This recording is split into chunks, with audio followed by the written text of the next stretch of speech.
സർവരംഗത്തും മൂല്യച്യുതി സംഭവിച്ചുകൊണ്ടിരിക്കുന്ന ഈ കാലഘട്ടത്തിൽ വിശുദ്ധ ഗ്രന്ഥത്തിലെ ഓരോ വാക്യത്തിനും പ്രസക്തിയേറുകയാണ്. സാഹോദര്യത്തിൻ്റെയും കുടുംബ ബന്ധങ്ങളുടെയും മാറ്റു തെളിയിക്കുന്ന ബൈബിളിലെ ഒരു സുവർണ ഏടിന് ഞങ്ങൾ നാടകാവിഷ്കാരം നൽകുന്നു. സെയിന്റ് ജോർജ് ഫാമിലി യൂണിറ്റ് അബുഷകാര നിങ്ങൾക്കായി അവതരിപ്പിക്കുന്നു സമാഗമം.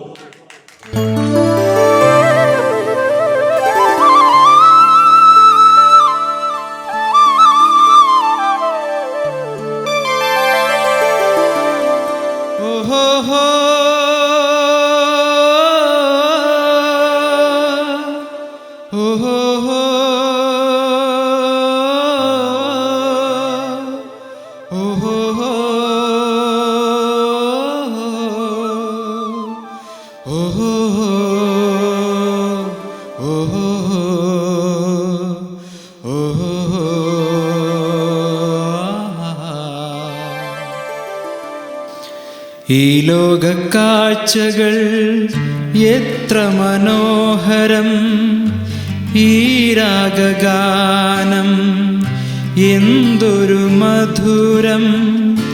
വസന്തം പൂവിടർത്തുമീ പ്രഭാതത്തിൽ തേനുകരാനായി മധുപനണഞ്ഞു. വസന്തം പൂവിടർത്തുമീ. അങ്ങ് വന്നത് ഞാൻ അറിഞ്ഞിരുന്നില്ല. എങ്ങനെ അറിയും? നീ അത്രയ്ക്ക് ലയിച്ചു നിൽക്കുകയല്ലേ. ഒരു നിമിഷം ഞാനും നിന്റെ മാതാവും ലയിച്ചുപോയി നിന്റെ ഈ സ്വരമാധുരിയിൽ. ഞങ്ങൾ മാത്രമല്ല, നിന്റെ ഗാനം ആസ്വദിച്ച് കാലികൾ താളത്തിനനുസരിച്ച് വൈക്കോൽ ചവയ്ക്കുന്നു. തള്ളയാട് കുഞ്ഞാടുകളെ നക്കിത്തുടച്ച് തലോടുന്നു. കോലാടുകൾ ഇണകളുമായി ചേരുന്നു. എത്ര മനോഹരമായ രംഗങ്ങൾ! പക്ഷേ എന്താണ് പിതാവേ, അരുതാത്തതെന്തെങ്കിലും? അരുതാത്തതായി ഒന്നും സംഭവിച്ചിട്ടില്ല.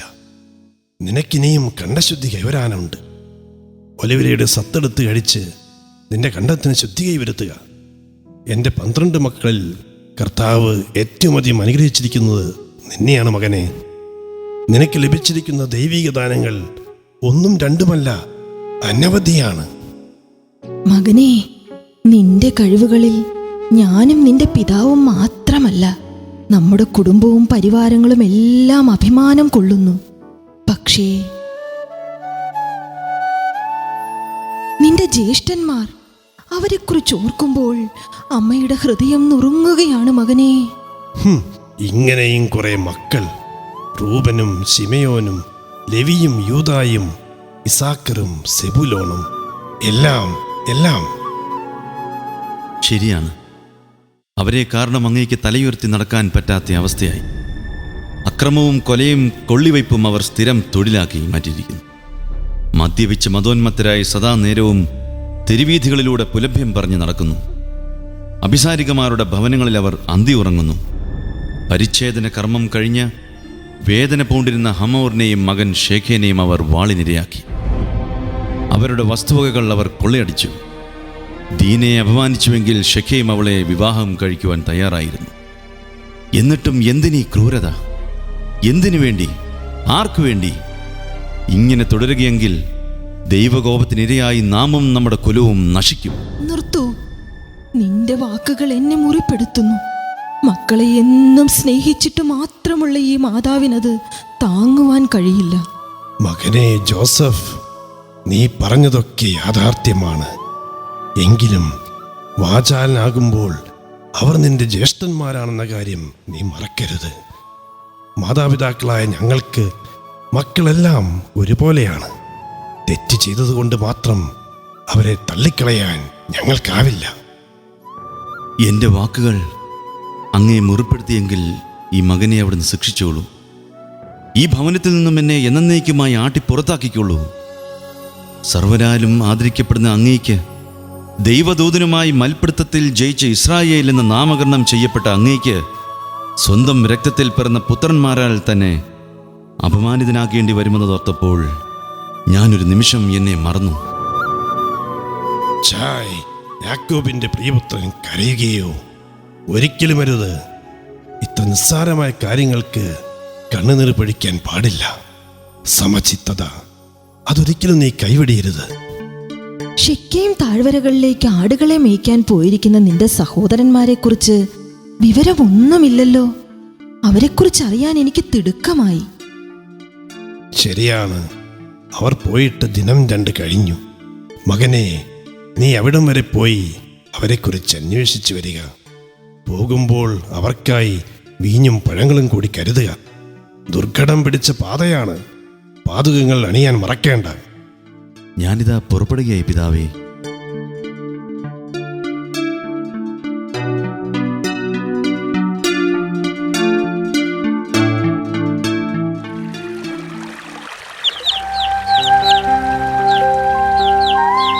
സൂര്യനമസ്കാരം കഴിഞ്ഞപ്പോൾ തുടങ്ങിയതാണല്ലോ, ഇനിയും നിർത്താറായില്ലേ? അടർക്കളത്തിലെ പോരാളിക്ക് കുതിരയുടെ കടിഞ്ഞാൺ നഷ്ടപ്പെട്ടാലുള്ള സ്ഥിതി എന്താകും? അതുപോലെ കൈപ്പിടിയിൽ നിന്നും വേർപെട്ട ചാട്ട കൊണ്ട് അജപാലകൻ എന്തു ഗുണം? അടർക്കളത്തിലെ പോരാളിയും കടിഞ്ഞാൻ നഷ്ടപ്പെട്ട കുതിരയും കഷ്ടം തന്നെ. ജ്യേഷ്ഠന്റെ ഈ തണുപ്പൻ രീതിയാണ് എല്ലാത്തിനും കാരണം. സ്വന്തം ഭവനത്തിൽ നമുക്കൊരു വിലയില്ലാതെ പോയി. മുതിർന്നവരായ നമ്മൾ കാട്ടിലും മലയിടുക്കുകളിലും ആടുകളെ മേய்ച്ച് നടന്ന് കഷ്ടപ്പെടുന്നു. ജോസഫും ബെഞ്ചമിനും പിതാവിന്റെ പ്രിയപുത്രന്മാർ, അവർ മാത്രം സുഖിക്കുന്നു. ജോസഫും ബെഞ്ചമിനും പിതാവിന്റെ വാർദ്ധക്യകാലത്തിന് അദ്ദേഹത്തിനുണ്ടായ പുത്രന്മാരല്ലേ? അവരോടൽപ്പം വാത്സല്യം കൂടുന്നതിൽ അതിശയിക്കാൻ ഒന്നുമില്ല. മാത്രമല്ല, ജോസഫിന് നമ്മളെക്കാളൊക്കെ അറിവും സാമർഥ്യവും നൽകി കർത്താവ് അനുഗ്രഹിച്ചിട്ടുണ്ട്. ജോസഫ് പിതാവിന്റെ പുന്നാരപുത്രൻ. അവന് മാത്രം ഒരു രോമക്കുപ്പായം സമ്മാനിച്ചിരിക്കുന്നു. അതിട്ടുകൊണ്ടുള്ള അവൻ്റെ ഒരു നിൽപ്പും നടപ്പും ഒന്ന് കാണേണ്ടതായിരുന്നു. സൂര്യനും ചന്ദ്രനും 11 നക്ഷത്രങ്ങളും അവനെ കുമ്പിടുന്നുവെന്നവൻ സ്വപ്നം കണ്ടിരിക്കുന്നു. അതായത് പിതാവും മാതാവും നമ്മൾ 11 പേരും അവനെ താണു വീണ് വണങ്ങണമെന്ന്? അഹങ്കാരി, അവൻ്റെ ഒരു സ്വപ്നം. ജോസഫ് കുഞ്ഞുനാൾ തൊട്ടേ മനോഹരമായ സ്വപ്നങ്ങൾ കാണുകയും അതിന് വ്യാഖ്യാനം നൽകുകയും ചെയ്യുന്നു. അത് അത്ര കാര്യമായി എടുക്കേണ്ട. ജ്യേഷ്ഠൻ ഒന്നും കാര്യമായി കണ്ട. ഒടുവിൽ പിതാവ് നമ്മുടെ ഭാഗം കൂടി അവന് നൽകി അവനെ കൂടുതൽ കൂടുതൽ സ്നേഹിച്ചുകൊണ്ടേയിരിക്കും. അങ്ങനെ നമ്മൾ തെരുവിലുമാകും. ഒരു സ്വപ്നക്കാരൻ, ആ കള്ള സ്വപ്നക്കാരനെങ്ങാനും ഈ സമയത്ത് ഇവിടെ വന്നിരുന്നുവെങ്കിൽ അവനെ തല്ലിക്കൊന്ന് ദുർഗന്ധം വമിക്കുന്ന പൊട്ട കിണറ്റിലേക്ക് വലിച്ചെറിയും ഞാൻ. ആ കുന്നിൻ ചെരുവിലൂടെ ആരോ വരുന്നുണ്ടല്ലോ. കണ്ടിട്ട് നല്ല പരിചയമുള്ള വേഷം. ആ, അത് നമ്മുടെ സഹോദരൻ ജോസഫ് അല്ലേ? നമ്മുടെ വിവരങ്ങൾ അറിയാൻ പിതാവ് പറഞ്ഞു വിട്ടതായിരിക്കും. കൊള്ളാം, അവനും നിങ്ങൾ വന്നോട്ടെ.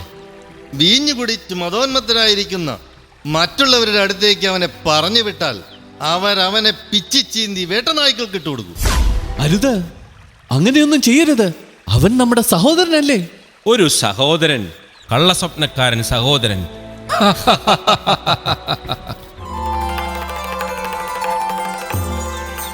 എന്തിനാണ് ഇത്രയും ദൂരം താണ്ടി നീ ഇവിടേക്ക് വന്നത്? സ്വന്തം സഹോദരന്മാരുടെ അടുത്തേക്ക് വരുമ്പോൾ എത്ര ദൂരം താണ്ടി അറിയുക പോലുമില്ല. നിങ്ങളെക്കുറിച്ച് അറിയുവാൻ പിതാവിന് തിടുക്കമായിരിക്കുന്നു. നിങ്ങളുടെ ക്ഷേമാന്വേഷണം നടത്തി വരുവാൻ പിതാവ് എന്നെ അയച്ചിരിക്കുകയാണ്. വരൂ, നിന്നെ ഞാൻ മറ്റുള്ളവരുടെ അടുത്തേക്ക് കൊണ്ടുപോകാം. പകലന്തിയോളം പണിയെടുത്ത് തളർന്നിരിക്കുന്ന അവർക്ക് നിന്നെ കാണുമ്പോൾ അതൊരാശ്വാസമാകും. അതെ അതെ, അവർ നിന്നെ ശരിക്കും സൽക്കരിക്കും.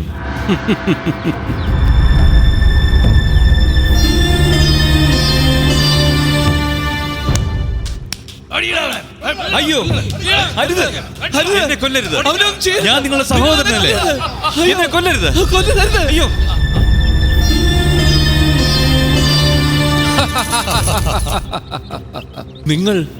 നിങ്ങൾ അവനെ കൊന്നുവല്ലേ? ഇല്ല, ഞങ്ങൾ അവനെ കൊന്നില്ല. ആദ്യം മർദ്ദിച്ചവശനാക്കി, എന്നിട്ട് ആ പൊട്ടക്കിണറ്റിലേക്ക് വലിച്ചെറിഞ്ഞു. എന്നിട്ടും അവന് മരിക്കാനുള്ള വിധി ഉണ്ടായില്ല. അതുവഴി വന്ന ഇസ്മായിലിയർക്ക് ഞങ്ങൾ അവനെ അടിമയാക്കി വിറ്റു, 20 വെള്ളിക്കാശിന്. ഇനി അവൻ ഭാരം ചുമന്നും ചാട്ടയടിയേറ്റും നീറി നീറി മരിക്കും. കർത്താവേ, ഇതറിയുമ്പോൾ നമ്മുടെ പിതാവ് ഹൃദയം പൊട്ടി മരിക്കും. അദ്ദേഹത്തിനോട് ഞാൻ എന്തു പറയും? അതിന് താങ്കൾ ബുദ്ധിമുട്ടണമെന്നില്ല. ചെമ്മരിയാടിന്റെ രക്തത്തിൽ മുക്കിയെടുത്ത ഈ കുപ്പായം കൊണ്ട് പിതാവിനെ തെറ്റിദ്ധരിപ്പിക്കാൻ എനിക്ക് കഴിയും.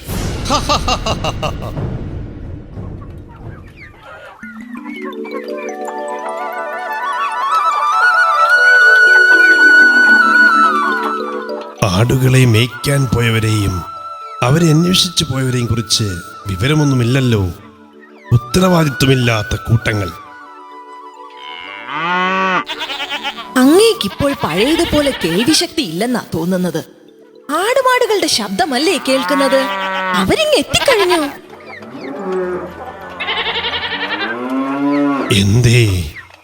എന്തേ നിങ്ങൾ ഇത്രയേറെ വൈകിയത്? എവിടെ മറ്റുള്ളവരൊക്കെ? എവിടെ? എല്ലാവരും അവിടെയുണ്ട് പിതാവേ. ആടുകളെ വേർതിരിച്ച് തൊഴുത്തുകളിലേക്ക് അയക്കുകയാണവർ. ജോസഫ് എവിടെ? അവനോട് എന്നെ വന്ന് കാണുവാൻ പറയൂ. ജോസഫിനെ ഞങ്ങൾ കണ്ടില്ല പിതാവേ. ജോസഫിനെ നിങ്ങൾ കണ്ടില്ലെന്നോ? ഞാനാണല്ലോ വീഞ്ഞും പഴങ്ങളുമായി അവനെ നിങ്ങളുടെ അടുത്തേക്ക് പറഞ്ഞു വിട്ടത്. ജോസഫിനെ ഞങ്ങൾ കണ്ടില്ല പിതാവേ. പക്ഷേ എന്താണ് പക്ഷേ? പറയൂ, ജോസഫ് എവിടെ? ജോസഫിനെ ഞങ്ങൾ കണ്ടില്ല. പക്ഷേ ഷെക്കേം താഴ്വരയിലൂടെ ഞങ്ങൾ കടന്നു വരുമ്പോൾ വന്യമൃഗങ്ങൾ അധിവസിക്കുന്ന പ്രദേശത്തു നിന്നും ഞങ്ങൾക്ക് ലഭിച്ചതാണ് ഈ അങ്കി. ഇത് ജോസഫിൻ്റെതാണെന്ന് മനസ്സിലാക്കിയപ്പോൾ ഞങ്ങൾ ഇത് കൂടെ കൊണ്ടുപോകുന്നു. ഒരുപക്ഷെ ഏതെങ്കിലും വന്യമൃഗങ്ങൾ അവനെ... ഇല്ല, ജോസഫിന്റെ അങ്കിയോ?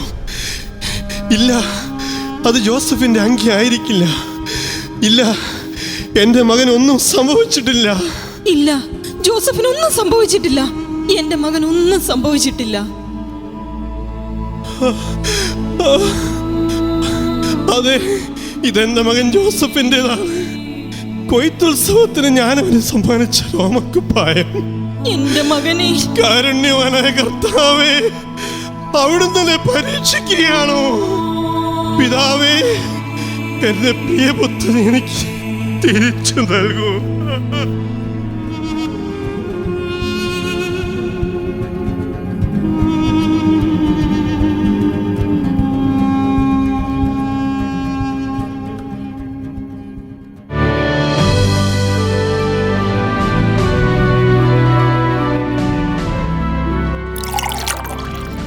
നിസ്സാരമായൊരു സ്വപ്നത്തെക്കുറിച്ച് ഇത്രയേറെ അസ്വസ്ഥനാകേണ്ട കാര്യമുണ്ടോ തിരുമനസേ?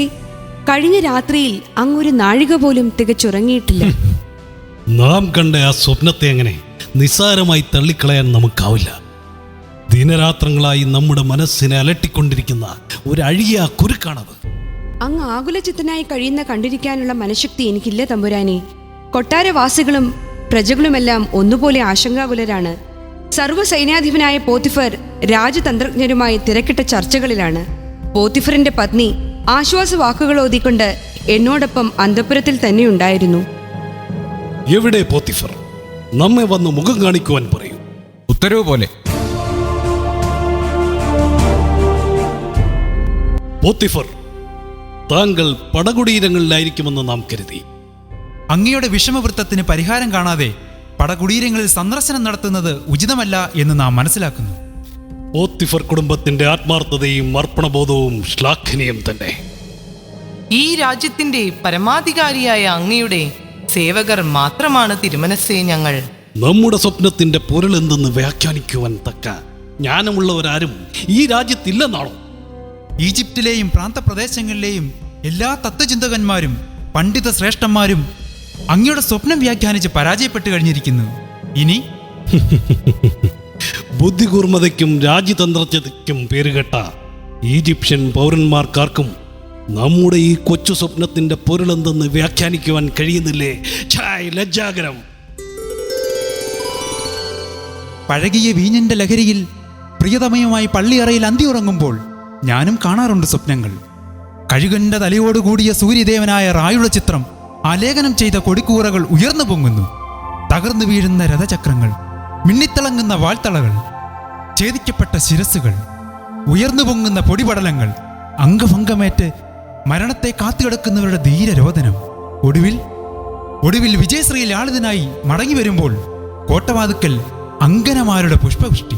എന്റെ സ്വപ്നങ്ങൾക്ക് മാറ്റുകൂട്ടുന്നത് ഇവയൊക്കെയാണ്. കൊള്ളാം, ധീരനായ പോരാളിക്ക് ചേർന്ന സ്വപ്നം തന്നെ. പക്ഷേ നമ്മുടെ സ്വപ്നം അത് നമുക്ക് സമ്മാനിക്കുന്നത് ഉറക്കമില്ലാത്ത രാത്രികളാണ്. പോത്തിഫർ, പോകൂ. എത്ര വിദൂരത്തു നിന്നാണെങ്കിലും നമ്മുടെ സ്വപ്നം വ്യാഖ്യാനിക്കുവാൻ കഴിവുള്ളവരെ തിരഞ്ഞു പിടിച്ചു കൊണ്ടുവരൂ. അങ്ങയുടെ വന്യ ഗുരുനാഥൻ അങ്ങയെ മുഖം കാണിക്കുവാൻ കാത്തു നിൽക്കുന്നു. നമ്മുടെ അരമനയിലേക്ക് കടന്നു വരുവാൻ അദ്ദേഹത്തിന് അനുമതിയുടെ ആവശ്യമില്ലെന്നറിയിക്കൂ. സകല ആദരവോടും കൂടി അദ്ദേഹത്തെ സ്വീകരിച്ചാനയിക്കൂ.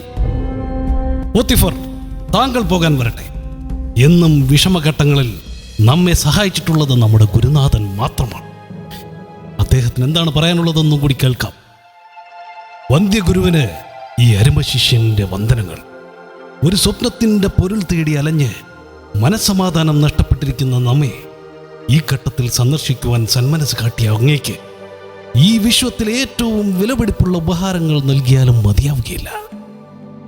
ഗുരു പഠിപ്പിച്ച പാഠങ്ങൾ ഒരു ശിഷ്യൻ എക്കാലവും അനുവർത്തിക്കുന്നതാണ് അവൻ ഗുരുവിന് നൽകുന്ന ഏറ്റവും വിലപിടിപ്പുള്ള ഉപഹാരം. ഗാഠനിദ്രക്കിടയിലും നമ്മുടെ മനസ്സിലൂടെ കടന്നുപോകുന്ന ഒരു സ്വപ്നത്തെ പോലും നിസ്സാരമായി തള്ളിക്കളയരുതെന്ന് ഞാൻ പഠിപ്പിച്ച പാഠം അങ്ങ് ഇന്നും മറന്നിട്ടില്ലല്ലോ. പക്ഷേ ഗുരു, നമ്മുടെ സ്വപ്നം അത് നമുക്ക് സമ്മാനിക്കുന്നത് നിദ്രാവിഹീനങ്ങളായ രാത്രികളാണ്. ഗൗരവമേറിയ ഘട്ടങ്ങളിലൂടെ കടന്നു പോകുമ്പോൾ അങ്ങ് ഒരിക്കലും സമചിത്തത കൈവെടിയരുത്. കൊട്ടാരത്തിലെ തടവറയ്ക്കുള്ളിൽ ശിക്ഷ അനുഭവിക്കുന്ന സ്വപ്നം വ്യാഖ്യാനിക്കുന്ന ഒരു യുവാവിനെക്കുറിച്ച് പാനപാത്രവാഹൻ അങ്ങയുടെ ഉണർത്തിച്ചില്ലേ? പക്ഷേ ഗുരു, അവനൊരു തടവ് പുള്ളിയല്ലേ? ആയിരിക്കാം. പക്ഷെ മാണിക്യം കുപ്പത്തൊട്ടിൽ എറിയപ്പെട്ടാലും അതവിടെ കിടന്ന് ശോഭിക്കുക തന്നെ ചെയ്യും. അവനോടൊപ്പം തടവറയിലായിരുന്ന പാനപാത്രവാഹകന്റെയും അപ്പക്കാരൻ്റെയും സ്വപ്നങ്ങൾക്ക് അവൻ വ്യാഖ്യാനം നൽകി. അവൻ വിവരിച്ചതുപോലെ പാനപാത്രവാഹനെ അങ്ങ് മോചിപ്പിച്ചു. അപ്പക്കാരനെ തൂക്കിലേറ്റുകയും ചെയ്തു. അവനും ഒരവസരം നൽകൂ. ആരാണവൻ? എന്താണ് അവന്റെ നാമം? ജോസഫ്, അതാണ് അവന്റെ നാമം. സുന്ദരനും സുമുഖനുമായ ഒരു യുവാവ്. ഏതോ ഉന്നത കുലത്തിൽ പിറന്നവനാണവൻ. എന്റെ പ്രിയപത്നിയെ അപമാനിക്കാൻ ശ്രമിച്ചതിന് ഞാനാണ് അവനെ തടവിലാക്കിയത്. അവൻ അഹങ്കാരിയും ധിക്കാരിയുമാണ്. അവൻ എന്നെ അവഹേളിക്കാൻ ശ്രമിച്ചു. അവൻ ഒരിക്കലും അങ്ങയുടെ സ്വപ്നത്തിന് വ്യാഖ്യാനം നൽകാൻ കഴിയില്ല തിരുമനസ്സേ. അവൻ തടവറയിലാക്കപ്പെട്ടതിന്റെ പിന്നാമ്പറ വർത്തമാനങ്ങൾ സേവകന്മാരും തോഴിമാരും പാടി നടക്കുന്നുണ്ട്. അതിനെക്കുറിച്ചൊന്നും അധികം പറയണ്ട. അതെന്തു തന്നെയാണെങ്കിലും ഗുരു ആവശ്യപ്പെട്ടതുകൊണ്ട് മാത്രം അവനും ഒരു അവസരം നൽകാം. എത്രയും പെട്ടെന്ന് ആ തടവ് പുള്ളിയെ നമ്മുടെ മുന്നിൽ ഹാജരാകും. ഉത്തരവ് പോലെ. സ്വപ്നം വ്യാഖ്യാനിക്കാൻ ഒരു തടവ് പുള്ളി, വെറും ഒരു തടവ് പുള്ളി. ഈജിപ്തിലെ ബുദ്ധിരാക്ഷസന്മാരും തത്വചിന്തകന്മാരും തോറ്റെടുത്ത് വെറും ഒരു തടവ് പുള്ളി. തടവറയിൽ നിന്നും നിന്നെ അരമനയിലേക്ക് വരുത്തിയത് എന്തിനെന്നറിയണ്ടേ? നാം കണ്ട ഒരു സ്വപ്നത്തിന് വ്യാഖ്യാനം നൽകാൻ. കുറേയേറെ ദിനരാത്രങ്ങളായി നമ്മെ അലട്ടിക്കൊണ്ടിരിക്കുന്ന ആ പ്രശ്നത്തിന് പരിഹാരം കാണാൻ. സ്വപ്നങ്ങൾ വ്യാഖ്യാനിക്കുവാൻ എന്നെ സഹായിക്കുന്നത് ഞാൻ വിശ്വസിക്കുന്ന എൻ്റെ ദൈവമാണ്. അങ്ങയുടെ സ്വപ്നം എന്തെന്ന് പറഞ്ഞിരുന്നുവെങ്കിൽ. ആ രാത്രിയിൽ തന്നെ നാം 2 സ്വപ്നങ്ങൾ കണ്ടു. ആദ്യം കണ്ട സ്വപ്നത്തിൽ നൈൽ നദിയിൽ നിന്നും തടിച്ചു കൊഴുത്ത 7 പശുക്കൾ കയറി വന്നു. പുൽത്തകടിയിൽ മേഞ്ഞുകൊണ്ടിരുന്ന അവയെ പിന്നാലെ കയറി വന്ന മെലിഞ്ഞു വിരൂപരൂപികളായ 7 പശുക്കൾ വിഴുകിക്കളഞ്ഞു. നമ്മുടെ 2ാമത്തെ സ്വപ്നത്തിൽ നിറഞ്ഞുമുറ്റിയ 7 നെൽക്കതിരുകൾ ഒരു തണ്ടിൽ വളർന്നു പൊങ്ങി. പുഷ്ടിയും അഴകുമുള്ള ആ കതിരുകളെ പിന്നാലെ മുളച്ചു പൊന്തിയ 7 ഉണങ്ങിക്കരിഞ്ഞ നെൽക്കതിരുകൾ വിഴുകിക്കളഞ്ഞു. ഇതാണ് നമ്മുടെ സ്വപ്നം. മനോഹരമായ എന്നാൽ ഗൗരവതരമായ സ്വപ്നങ്ങൾ. ഈ സ്വപ്നങ്ങൾ അങ്ങേ അലട്ടിയെങ്കിൽ, അങ്ങേക്ക് നിദ്രാവിഹീനങ്ങളായ രാത്രികൾ സമ്മാനിച്ചുവെങ്കിൽ അതിശയിക്കാൻ ഒന്നുമില്ല. അത്രയ്ക്ക് ഗൗരവതരമായ സംഭവങ്ങളുടെ വരവിനെ സൂചിപ്പിക്കുന്ന സ്വപ്നങ്ങളാണവ. പറയൂ, എന്താണെങ്കിലും പറയൂ. 2 സ്വപ്നങ്ങളുടെയും അർത്ഥം ഒന്നു തന്നെയാണ് തിരുമനസേ. തടിച്ചു കൊഴുത്ത 7 പശുക്കളും നിറഞ്ഞു മുറ്റിയ 7 നെൽക്കതിരുകളും സൂചിപ്പിക്കുന്നത് ആഗതമാകുന്ന സമ്പൽ സമൃദ്ധിയുടെ 7 വർഷങ്ങളെയാണ്. ഈ കാലഘട്ടത്തിൽ ഈജിപ്തിൽ ധാരാളം ഭക്ഷ്യധാന്യങ്ങൾ വിളയും. രാജ്യവും ജനങ്ങളും ഒന്നുപോലെ സമ്പൽ സമൃദ്ധിയിൽ മുങ്ങിക്കുളിക്കും. എന്നാൽ മെലിഞ്ഞ് വിരൂപികളായ 7 പശുക്കളും ഉണങ്ങിക്കരിഞ്ഞ 7 നെൽക്കതിരുകളും സൂചിപ്പിക്കുന്നത് കടുത്ത ക്ഷാമത്തിന്റെ 7 വർഷങ്ങളെയാണ്. 2 സ്വപ്നങ്ങൾ അങ്ങ് കണ്ടതുവഴി ദൈവം ഇക്കാര്യം ഉറപ്പിച്ചിരിക്കുന്നുവെന്നും അത് ഉടൻ തന്നെ സംഭവിക്കുമെന്നും മനസ്സിലാക്കാം. അതെ, ഇത് തന്നെയാണ് ആ സ്വപ്നത്തിന്റെ പൊരുൾ. നമ്മുടെ മനസ്സിൽ നിന്നും ഒരു കുരുക്കഴിഞ്ഞതുപോലെ ആഗതമാകുന്ന സമ്പൽ സമൃദ്ധിയുടെ നാളുകൾ നമ്മെ ആനന്ദിപ്പിക്കുന്നു. പക്ഷേ കടുത്ത ക്ഷാമത്തിന്റെ ആ വർഷങ്ങൾ അത് നമ്മെ ഭയപ്പെടുത്തുന്നു. ബുദ്ധിമാനായ യുവാവേ, നീ ആരെന്നോ എവിടെ നിന്ന് വരുന്നുവെന്നോ നമുക്കറിയില്ല. എങ്കിലും ഒന്ന് നമുക്കറിയാം, ദൈവം നിന്നെ അനുഗ്രഹിച്ചിട്ടുണ്ട്. ഇത്ര മഹത്തരമായ ഒരു സ്വപ്നത്തിന് വ്യാഖ്യാനം നൽകുവാൻ നിനക്ക് കഴിയുമെങ്കിൽ അതിന് തക്ക പരിഹാരമോതുവാനും നിനക്ക് കഴിയുമെന്ന് നാം വിശ്വസിക്കുന്നു. സമ്പൽ സമൃദ്ധിയുടെ 7 വർഷങ്ങളിൽ ഈജിപ്തിലെ ധാന്യപ്പുരകൾ നിറഞ്ഞു കവിയും. ആ കാലയളവിൽ വിളവിന്റെ 5-1 ശേഖരിച്ച് കലവറകളിൽ സൂക്ഷിക്കണം. വരാൻ പോകുന്ന കടുത്ത ക്ഷാമത്തിന്റെ നാളുകളിലേക്കുള്ള കരുതൽ ധാന്യമായിരിക്കണം അത്. അതുമൂലം നാട് പട്ടിണി കൊണ്ട് നശിക്കുകയില്ല. അങ്ങയുടെ മന്ത്രിമാരിൽ ഏറ്റവും സമർത്ഥനായ ഒരാളെ ഈ ദൗത്യത്തിനായി നിയോഗിക്കണം. എത്ര മഹത്തരമായ ആശയങ്ങൾ! ദൈവം നിന്നെ അനുഗ്രഹിച്ചിട്ടുണ്ട്. ഈജിപ്തിന്റെ മന്ത്രിമുഖ്യനായി നിയമിക്കപ്പെടുവാൻ താങ്കളെക്കാൾ യോഗ്യനായ മറ്റൊരാളെ കണ്ടെത്താൻ കഴിയുകയില്ല. ഇന്നു മുതൽ താങ്കളാണ് ഈ രാജ്യത്തിന്റെ മന്ത്രിമുഖ്യൻ. ജോസഫ്, താങ്കൾക്ക് നാം എല്ലാവിധ അധികാരങ്ങളും നൽകും. നമ്മെ ആദരിക്കുന്നത് പോലെ നമ്മുടെ പ്രജകൾ താങ്കളെ ആദരിക്കുകയും ബഹുമാനിക്കുകയും ചെയ്യും. താങ്കൾക്ക് വേണ്ടി കൊട്ടാര സദൃശ്യമായ ഒരു മാളിക നാം പണിതുയർത്തും. എല്ലാം അങ്ങയുടെ അഭീഷ്ടം പോലെ.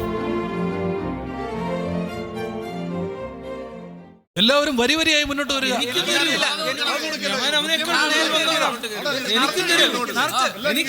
എല്ലാവർക്കും കിട്ടും, കുറച്ചുകൂടി എല്ലാവർക്കും കിട്ടും. സമാധാനം. എല്ലാവരും ശാന്തരാകൂ. തിക്കും തിരക്കും ഒട്ടും കുറയുന്നില്ലല്ലോ. ശരിയാണ്, ഓരോ ദിനം കഴിയും തോറും തിരക്ക് കൂടിക്കൂടി വരികയാണ്. ധാന്യശേഖരണത്തിനെത്തിയ സഹോദരന്മാരെ മന്ത്രി തിരുമനസ് ഇങ്ങനെ പരീക്ഷിക്കുന്നതെന്തിന്? ആദ്യം അവരുടെ സഞ്ചിയിൽ വെള്ളിപ്പാത്രം ഒളിപ്പിച്ച് അവരെ കള്ളന്മാരാക്കി. പിന്നീട് ഇളയ സഹോദരനെ കൊണ്ടുവരണമെന്ന് ആവശ്യപ്പെട്ടു. അവനെ കൊണ്ടുവന്നപ്പോഴാകട്ടെ അവനെ പിടിച്ച് തടവിലാക്കി. എന്തിനായിരിക്കും ഒരു കാരണവുമില്ലാതെ വീണ്ടും വീണ്ടും അവരെ പരീക്ഷിക്കുന്നത്? എന്തെങ്കിലും പ്രത്യേകതകൾ അവരിൽ കാണാതെ അദ്ദേഹം അവരെ ഇങ്ങനെ ആവർത്തിച്ച് പരീക്ഷിക്കുകയില്ല. സർവ്വസൈന്യാധിപനും ഗുരുശ്രേഷ്ഠനും വന്ദനങ്ങൾ. നിങ്ങളുടെ ഉള്ളപ്പോൾ കളപ്പുരകളിൽ ഗോതമ്പ് വിതരണം ശരിക്കും നടക്കുന്നുണ്ടോ എന്ന ചോദ്യത്തിന് പ്രസക്തിയില്ല. അങ്ങയുടെ അപാരമായ ബുദ്ധിവൈഭവവും ഭരണപാഠവും കൊണ്ട് എല്ലാം മുറ പോലെ തന്നെ നടക്കുന്നു. കനാൻ ദേശത്തു നിന്ന് വന്ന ആ സഹോദരന്മാരിൽ മുതിർന്നവരെ വിളിക്കൂ. ഞങ്ങളുടെ ഇളയ സഹോദരൻ ബെഞ്ചമിനെ ഞങ്ങൾക്ക് വിട്ടുതരണം. ഞങ്ങളെ പോകാൻ അനുവദിക്കൂ. വൃദ്ധരായ മാതാപിതാക്കളും ബന്ധുക്കളും ഞങ്ങളുടെ വരവും പ്രതീക്ഷിച്ചിരിക്കുകയാണ്. ഇവിടെ നിന്ന് ലഭിച്ച ധാന്യവുമായി എത്രയും പെട്ടെന്ന് ഞങ്ങൾക്ക് അവിടെ എത്തണം. നിങ്ങൾ പറയുന്നതെല്ലാം അസത്യമാണ്. നിങ്ങൾ അസന്മാർഗികളും തെമ്മാടികളും കൊള്ളക്കാരുമാണ്. പറയൂ, ചാരവൃത്തി തൊഴിലായി സ്വീകരിച്ചവരല്ലേ നിങ്ങൾ? തിരുമനസേ, ഞങ്ങൾ കൊള്ളക്കാരും ചാരന്മാരുമല്ല. സർവരാലും ആദരിക്കപ്പെടുന്ന യാക്കോബിന്റെ മക്കളാണ് ഞങ്ങൾ. നിങ്ങൾ തികഞ്ഞ മോഷ്ടാക്കളാണ്. വെള്ളിയളവ് പാത്രം മോഷ്ടിച്ച നിങ്ങളുടെ ഈ സഹോദരനെ നാം എന്നേക്കുമായി തടവിറയ്ക്കുള്ളിലാക്കും. പ്രഭു, അവന് പകരം എന്നെ തടവിലാക്കിക്കൊള്ളൂ. വാർദ്ധക്യകാലത്ത് ഞങ്ങളുടെ മാതാപിതാക്കൾക്ക് ലഭിച്ച പുത്രനാണവൻ. അവൻ തടവിലാക്കപ്പെട്ടാൽ അത് ഞങ്ങളുടെ പിതാവ് അറിയുമ്പോൾ അദ്ദേഹം ഹൃദയം പൊട്ടി മരിക്കും. ജ്ഞാനിയെന്നും വിശാല മനസ്കനെന്നും പേര് കേട്ട അങ്ങ് ഞങ്ങളെ ഇങ്ങനെ പരീക്ഷിക്കരുത്. ഞങ്ങൾ അങ്ങയുടെ കാൽക്കൽ വീണ് അപേക്ഷിക്കുകയാണ്. അവനെ വിട്ടയക്കൂ. സഹോദരന്മാരെ, ഞാൻ ജോസഫാണ്. വർഷങ്ങൾക്ക് മുമ്പ് നിങ്ങൾ ഇഷ്മയിലിയർക്ക് അടിമയാക്കി വിട്ട ജോസഫ്. അല്ല, അങ്ങ് ജോസഫ് അല്ല, അങ്ങ് ജോസഫ് അല്ല. അതെ, ഞാൻ ജോസഫാണ്. അന്ന് നിങ്ങൾക്ക് എന്നെ ഉപദ്രവിക്കുവാനും വിൽക്കുവാനും തോന്നിയതുകൊണ്ട് ഞാൻ ഇന്ന് ഈ നിലയിലെത്തി. എല്ലാം ദൈവഹിതം പോലെ സംഭവിക്കുന്നു. അതുകൊണ്ട് ഈ രാജ്യത്തെ ഒരു വൻ ദുരന്തത്തിൽ നിന്നും രക്ഷിക്കുവാൻ എനിക്ക് കഴിഞ്ഞു. ഞങ്ങൾ അങ്ങയോട് ചെയ്ത ക്രൂരതകൾ സമാനതകളില്ലാത്തതാണ്. ഞങ്ങളോട് കരുണ കാണിക്കണം. നിങ്ങളെ വീണ്ടും വീണ്ടും ഇവിടേക്ക് വരുത്തിയത് പ്രതികാരത്തിനായല്ല, നിങ്ങളെയൊക്കെ കാണുവാനുള്ള അത്യാർത്തി കൊണ്ടാണ്. പറയൂ, നമ്മുടെ പിതാവിനെ കുറിച്ച് പറയൂ. ഈജിപ്തിലെ മന്ത്രിമുഖ്യനായ ജോസഫ്, താങ്കൾ നമുക്ക് സ്വന്തം സഹോദരനെ പോലെയാണ്. ഭീകരമായ വിപത്തിൽ നിന്ന് ഈ രാജ്യത്തെ രക്ഷിച്ചത് താങ്കളാണ്. നാമും നമ്മുടെ ജനതയും എന്നും താങ്കളോട് കടപ്പെട്ടിരിക്കും. രഹസ്യദൂതന്മാർ വഴി നാം തങ്ങളുടെ പിതാവിനെയും കുടുംബത്തെയും കുറിച്ച് അറിഞ്ഞിരുന്നു. അവരെ കൂട്ടിക്കൊണ്ടുവരാൻ നാം ആളയച്ചു കഴിഞ്ഞു. അവരിവിടെ എത്തിക്കഴിഞ്ഞാൽ എല്ലാ രാജകീയ പ്രൗഢികളും നൽകി നാം അവരെ സ്വീകരിക്കും. ഈജിപ്തിലെ ഏറ്റവും നല്ല വിളഭൂമികൾ താങ്കളുടെ കുടുംബത്തിനായി നാം മാറ്റിവെക്കും. അതാ 7 കുതിരകളെ പൂട്ടിയ നമ്മുടെ രഥത്തിൽ താങ്കളുടെ പിതാവ് ആഗതനായി കഴിഞ്ഞു. ആർപ്പുവിളികളും ആരവങ്ങളും ഉയരുന്നത് കേൾക്കുന്നില്ലേ? നൈൽ നദിയുടെ ദാനമായ ഈജിപ്തിലേക്ക് സ്വാഗതം. കർത്താവ് അങ്ങയെ യഥേഷ്ടം അനുഗ്രഹിക്കട്ടെ. എവിടെ ജോസഫ്? എൻ്റെ പ്രിയപുത്രൻ ജോസഫ് എവിടെ? പിതാവേ, ഇതാ അങ്ങയുടെ പുത്രൻ ജോസഫ്. ജോസഫ്, എൻ്റെ പ്രിയപുത്രൻ ജോസഫ്, എന്നേക്കുമായി എനിക്ക് നഷ്ടപ്പെട്ടുവെന്ന് ഞാൻ കരുതിയ എൻ്റെ മകൻ. അത്യുന്നതനായ ദൈവമേ, അങ്ങനോട് കരുണ കാട്ടി. പിതാക്കന്മാരുടെ ദൈവമായ കർത്താവേ, അവിടുത്തേക്ക് നന്ദി. സമാഗമം, ഇത് സുരഭില സമാഗമം. ധന്യമീ സുന്ദര സമാഗമം. ബന്ധങ്ങൾ തൻ കണ്ണികൾ കോർക്കുണി. സ്നേഹത്തിൻ ഗാഥ എത്ര മനോ